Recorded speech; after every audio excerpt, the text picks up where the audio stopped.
Jeg ved godt, at jeg ikke betyder noget for dig. Hvorfor er det mig, der er gået helt ned? Hvorfor gør det så ondt?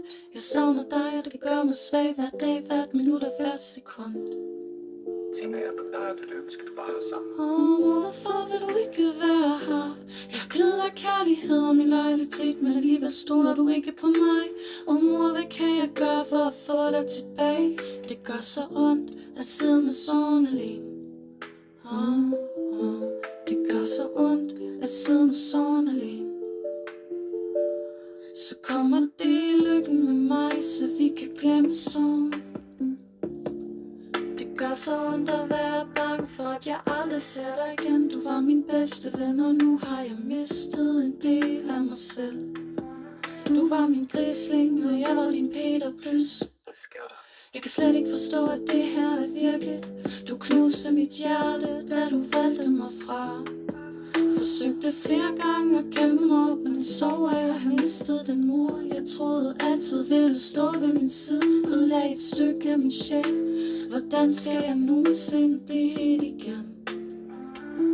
Jeg kan slet ikke forstå, at du har forladt mig. Det gør så ondt, at jeg bliver ved med at håbe på, at det bare er et mareridt, og du kommer tilbage. Men det ved jeg, at du ikke gør, for jeg ved, at han er vigtigere for dig, end jeg er.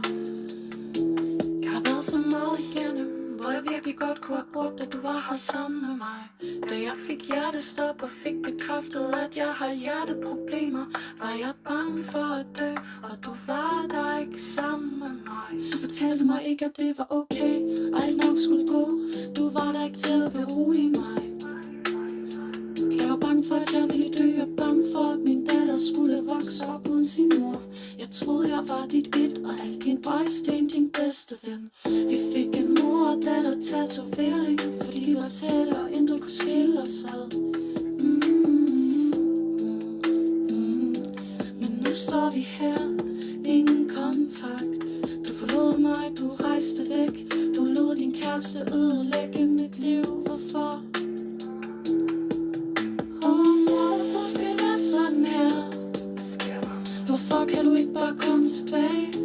Jeg kan ikke klare det her mere. Jeg savner det vi havde. Glæden, støtten og motivation, vi kunne give hinanden hver dag. Jeg savner dig, mor.